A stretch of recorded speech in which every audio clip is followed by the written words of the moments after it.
দেখুন, আমি আমি যেটা ব্যক্তিগতভাবে মনে করি যে এই প্রশ্নটি করার অধিকার আসলে আমাদের সবার আছে।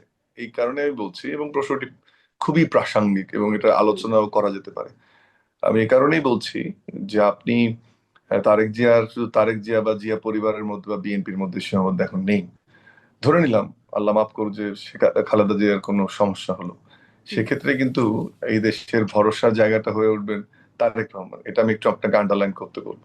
তার মানে বোঝাতে চাচ্ছি, প্রশ্নটা করার অধিকার আমাদের আছে, কিন্তু তার যে দেশে ফেরা না ফেরার বিষয়টা, এর সঠিক সিদ্ধান্তটাও তাকে নিতে হবে। সমস্ত আবেগ, সমস্ত অনুযোগ, অভিযোগ, সমস্ত রিস্কের উপরে গিয়ে যখন উনি ভালো মনে করবেন, ওনাকে সিদ্ধান্তটা নিতে হবে। এটি হচ্ছে প্রথম কথা।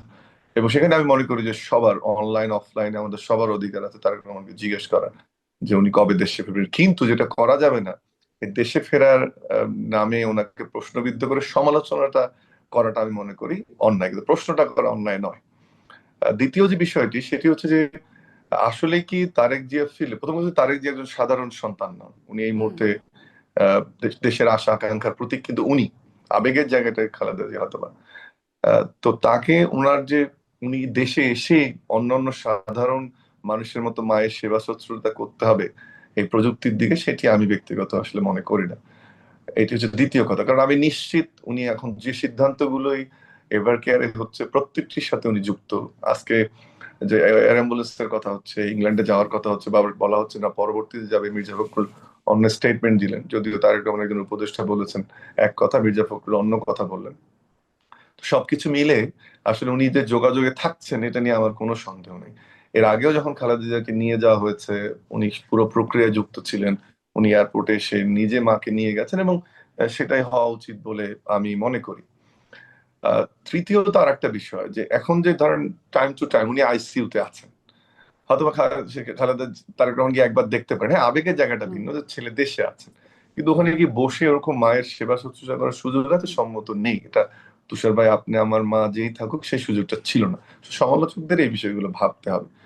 চতুর্থ আরেকটি খুব গুরুত্বপূর্ণ বিষয়ের অবতারণা করি, তৃতীয় আসলে এটা, সেটা হচ্ছে যে তারেক জিয়াকে দেশে ফিরতে গেলে তার ব্যক্তি তারেক জিয়া, পরিবার তারেক জিয়ার বাইরে, দল তারেক জিয়ার বাইরে, দেশ এবং আন্তর্জাতিক অঙ্গনের কিছু ভাবনা তার মাথায় থাকতে হবে এই মুহূর্তে দেশে ফেরার জন্য। এটা এই জন্য বলছি যে সেটা যদি না থাকে, তিনি একজন যোগ্য নেতা হিসেবে বহিঃপ্রকাশ তার হবে না, বরং ইমোশনাল একজন সাধারণ সন্তান, সাধারণ মানুষ হিসেবে তার বহিঃপ্রকাশটা হবে। চতুর্থ পয়েন্ট আমার এই কারণে এখানে গুরুত্বপূর্ণ। আমরা তার বাবা এবং মায়ের ক্যারেক্টারটা যদি একটু অ্যানালাইজ করার চেষ্টা করি, প্রেসিডেন্ট জিয়াউর রহমান যদি এমন হতো যে তার সন্তানদের কথা চিন্তা করতেন এবং ঢাকা একবার নিতে আসতেন এবং তারপরে তার ব্যাটল ফিল্ডে নিতে যেতেন, তাহলে কিন্তু স্বাধীনতার ঘোষক তিনি হতে পারতেন না। এবং যে যে মুহূর্তে তিনি ঘোষণা দিয়েছেন, ওই মুহূর্তে কিন্তু উনি জানতেন যে তার পরিবারের সঙ্গে তারা দেখা নাও হতে পারে, অথবা অথবা তাকে হত্যা করা হতে পারে, যুদ্ধের ময়দানে শহীদ হতে পারে, অথবা তার পরিবারকে হত্যা করা হতে পারে। সেই রিস্কটা কিন্তু তারেক রহমান, শহীদ প্রেসিডেন্ট জিয়াউর রহমান নিয়েছেন। এটা তাদের ফ্যামিলির ট্রেডিশন বা ক্যারেক্টার, অর্থাৎ সঠিক সিদ্ধান্তটা নিয়েছিলেন দেশের জন্য, মানুষের হুম, জন্য, মুক্তির জন্য। আসি খালেদা জিয়ার ক্যারেক্টারিস্টিক্সে, আমরা যদি দেখি, আমরা যে আমরা জানি যে কোকো যখন মালয়েশিয়া ছিল, তখন কিন্তু অসুস্থতা তার ছিল, এবং তখনকার যে সময়টা উনি দেখতে গেছেন, ঘুরে এসেছেন। কিন্তু খালেদা জিয়া তো পারতেন ওখানে গিয়ে মালয়েশিয়া একটা স্বাচ্ছন্দ্যের জীবন যাপন করতে, আবেগ নিয়ে মা হিসেবে কোকোর পাশে দাঁড়াতে, বা যখন হুম, তারেক রহমানের চিকিৎসা চলেছে তখন সুন্দরভাবে, যে কথাটা আপনিও বলেন, যে 18 সালে চলে গিয়ে সেখানে সুন্দরভাবে তারেক রহমানের সেবা শুশ্রূষা হুম, করে, আরো মা উল্টো করে ভাবেন জিনিসটা, তাহলে সুবিধা হবে যে হুম, হুম, ছেলের আবেগ থাকবে মায়ের প্রতি, বাট সন্তানের প্রতি মায়ের আবেগটা যে কত শতগুণ বেশি, এটা নিয়ে নিশ্চয়ই আমরা প্রশ্ন তুলবো না।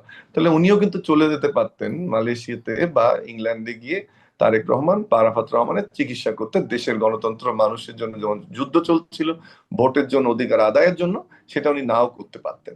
সেটি কিন্তু জিয়া পরিবারের দ্বিতীয় প্রমাণ, প্রেসিডেন্ট জিয়া, এরপরে হচ্ছে বেগম খালেদা জিয়া, এবং এবারে একই পরীক্ষার শিকার কিন্তু তারেক রহমান।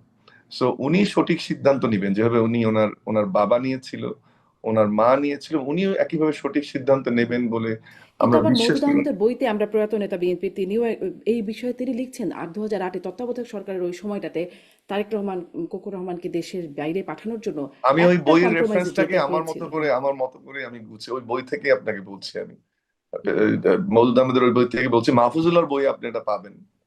মাহফুজুল্লাহ সাহেবের বই, এই দুটো বই, এরপরে আমাদের আব্দুল লতিফ মাসুমের বই স্টোরিগুলো উঠে এসছে, আমি সেই বইগুলো জিস্ট আপনাকে বলছি। সো এইটা খুব সহজ ভাবে দেখলে একজন সাধারণ সন্তানের এসে মায়ের কাছে দাঁড়ানোর বিষয় না, হুম, বা নিশ্চয়ই। একজন সাধারণ মা হিসেবে সন্তানের কাছে যাওয়ার জন্য না। যদি তখন যেত, হয়তোবা কথা হতে পারে যে তখন তো বিএনপির আন্দোলন সফল হয়নি, কিন্তু ওই যে খালেদা জিয়ার স্যাক্রিফাইস, যদি 111-এর সময় খালেদা জিয়া বাংলাদেশ থেকে চলে যেত, যে -2 কথা আমরা বলি, আমি নিশ্চিত সেই -2 আসলে দেশে ঘটতো। হুম, তখন ওই আরেকজন বীর বেশে এসে হুম, থ্রেড দিয়ে এয়ারপোর্টে শেখ হাসিনা নামতে পারতো না, এটা নিয়ে আমার কোনো সন্দেহ নেই। হুম, হয়তো আমি যেন একাডেমিক হিসেবে কথা বলছি, কেউ কেউ মনে করতে পারে আমার বক্তব্যগুলো পার্টিজান, কিন্তু আপনি এক ধরনের স্বস্তি আমাকে দিলেন কয়েকটা বইয়ের রেফারেন্স দিয়ে, যে হুম, আপনি যে বইগুলো পড়েছেন সেই বইয়ের জিস থেকে আমি কথাটা বলছি। তো এটাকে সাধারণভাবে দেখার যুক্তি নেই। আমি মনে করি নিশ্চয়ই। প্রশ্ন প্রশ্ন তুলতে হবে, প্রশ্ন হুম, হুম, তুললেই উত্তর আসবে, কিন্তু প্রশ্ন করার অধিকার থাকবে মানুষের। কিন্তু মানুষকে এমন ব্যবহার করা যাবে না, যেটা তুষার ভাই যে অ্যাঙ্গেলটাতে গেলেন, হুম, হুম, যে একটা সাধারণ মানুষের মতো সমালোচনা করা, কোনো ব্যক্তিকে আক্রমণ করা, এটি মোটেও কাম্য নয়। সেটি না করে বরং একটু, যে কথা আলোচনাটা আমরা করলাম, যদি হুম, হুম। আমি জানি না আমরা তুষার ভাই এবং আমি কতটুকু জ্ঞানগর্ভ আলোচনা করতে পারলাম, বাট সমস্ত চিন্তার কিছু খোরাক নিশ্চয়ই, আপনার নিশ্চয়ই। যারা দর্শক দেখছেন নিশ্চয়ই তারা আপনি পাবেন। ওই যে -2 আমি কথা একটু বললেন, আমি -2 একটু কারেক্ট প্রক্রিয়া করে দেই, উনি আইসিইউতে নাই, উনি সিসিইউতে আছেন। সিসিউতে। সিসিইউতে আছেন, সিসিইউ রাইট, আছেন, জি। জি। সিসিইউতে। আমি ওই যে ওই প্রশ্নটা একটু যেতে চাই যে -2 প্রক্রিয়া যেটি, সেটিতেও মানে এই সরকার আসার পরে বিএনপির একদম মির্জা ফখরুল ইসলাম আলমগীর থেকে বিভিন্ন পর্যায়ে নেতারা বারবার বলেছেন ১/১১ প্রক্রিয়া চলছে, -2 প্রক্রিয়া চলছে।